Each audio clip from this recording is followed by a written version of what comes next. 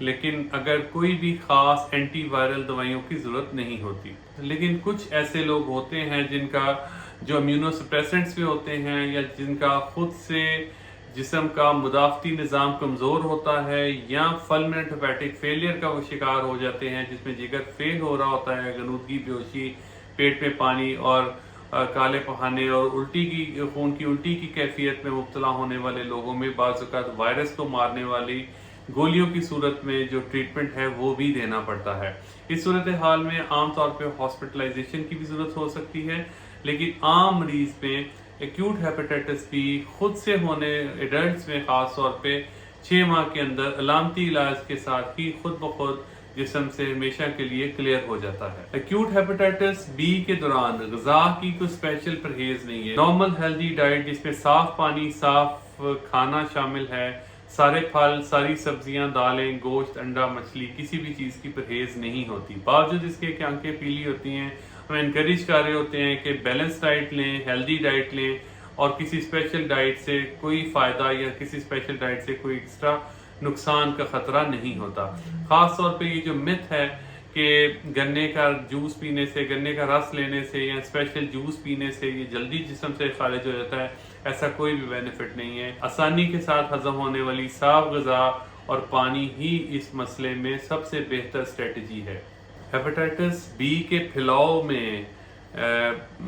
کھانے پینے والی اشیاء کا کوئی تعلق نہیں ہے. اکٹھے کھانے پینے سے، اکٹھے رہنے سے، گلاس میں پانی پینے سے، پلیٹ میں کھانا کھانے سے، گلے ملنے سے، چھینکنے سے، سانس لینے سے ہیپیٹائٹس بی کا جراثیم ایک سے دوسرے کو نہیں لگتا. تو اس طرح کی کسی بھی پرہیز کا ضرورت نہیں ہے. اور اس کے ساتھ یاد رہے کہ اگر کسی گھر میں ایک ہیپیٹائٹس بی کا پیشنٹ ہے تو اس کا کنگھی، دانتوں کا برش، ٹاول، ریزر، نیل کٹر اور جولری خاص طور پہ اس مریض کی دوسرے گھر والوں سے علیحدہ رہنی چاہیے. بیوٹی پارلر اور حجام کی دکان جو ہے وہ دو ایسی جگہ ہیں جہاں پہ ہیپیٹائٹس بی خاص طور پہ اس کے پھیلاؤ سے ہمیں ضروری احتیاط کی ضرورت ہے. اس میں ان جگہوں پہ بعض اوقات ہیئر برش اور نیل کٹر اور اس طرح کے شارپ انسٹرومنٹس استعمال ہو رہے ہوتے ہیں جس سے تھوڑی مقدار میں بلڈ خارج ہوتا ہے اور وہ بلڈ جب ایک سے دوسرے کو لگتا ہے تو ہیپیٹائٹس سے پھیلنے کا ذریعہ بن سکتا ہے. تو کوشش کریں کہ انسٹرومنٹس کی کٹ اپنی ہو تاکہ ان جگہوں پہ استعمال کے دوران جراثیم زدہ کوئی اوزار ایک سے دوسرے کو نہ لگ جائے. ہیپیٹائٹس بی سے بچاؤ کے لیے ضروری ہے کہ ہمیں اس کے پھیلنے کے ذرائع کا پتہ ہو. ہمیں پتہ ہے کہ بلڈ اینڈ بلڈ پروڈکٹ سے ماں سے بچے کو اور اس کے علاوہ غیر محفوظ جنسی تعلقات مریض کے ساتھ ہونے سے ایک سے دوسرے کو یہ بیماری لگ سکتی ہے. تو ان چیزوں پہ ہم نے غور کرتے ہوئے ان چیزوں سے بچنا ہے. غیر تصدیق شدہ بلڈ استعمال نہیں کرنا، بلڈ پروڈکٹ استعمال نہیں کرنے، اور اگر کسی کو ضرورت ہو تو اس چیز کو انشور کرنا ہے کہ تصدیق شدہ بلڈ لگے. اس کے علاوہ سرنجز کا استعمال اسٹرلائزڈ ہونا بہت ہی ضروری ہے اور کوشش کریں کہ غیر ضروری طاقت کے نام پہ ڈرپس اور ٹیکے نہ استعمال کیے جائیں تاکہ کوئی آلودہ سرنج کسی مریض کو استعمال ہونے کے بعد کسی صحت مند بندے کو وائرس کے ٹرانسفر کا ذریعہ نہ بن سکے. تو غیر تصدیق شدہ بلڈ کے علاوہ ہمارے ہاں آلودہ سرنجز کا ری یوز بھی اس کی ایک بڑی وجہ ہے. اور اس کے علاوہ جو انسٹرومنٹس ہیں خاص طور پہ سرجیکل انسٹرومنٹس، اینڈوسکوپی کے انسٹرومنٹ، ڈینٹسٹری کے انسٹرومنٹس، یہ سارے اوزار جو استعمال ہو رہے ہوتے ہیں کوشش کریں کہ ایسی جگہ سے اگر کوئی پروسیجر کروایا جائے جہاں پہ یہ سہولت ہو کہ وہاں پہ پراپر اسٹرلائزیشن موجود ہے. ماں سے بچے کو ٹرانسفر ہونے کا عمل جو ہے حمل کے دوران ضروری ہے کہ اس کو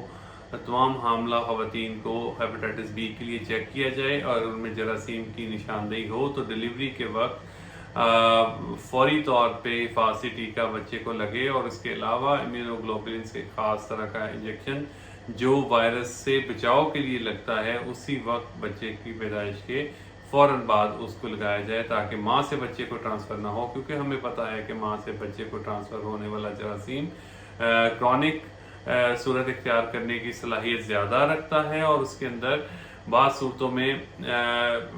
یہ آگے چل کے اس کی زندگی کے لیے، اس کی صحت کے لیے ایک بڑا مسئلہ بن سکتا ہے۔ تو کوشش کریں کہ حاملہ خواتین کو اسکرین کیا جائے، اور اس کا اگر کوئی نشاندہی ہو وائرس کی ان کے اندر تو پھر پراپر ان کی پریکاشنز لی جائیں۔ تیسرا بڑا ذریعہ جنسی تعلقات میں مریض کے ساتھ بیریئر کانٹرسیپشن یعنی کونڈوم استعمال کرنے سے ہم اس بیماری کو ایک سے دوسرے کو ٹرانسفر ہونے سے روک سکتے ہیں۔ حفاظتی ویکسین ہیپیٹائٹس بی کی میسر ہے اور صحت مند لوگوں کو ضرور لگوانی چاہیے۔ 3 ڈوزز لگتی ہیں، ایک آج، 1 مہینے بعد اور ایک 6 مہینے بعد۔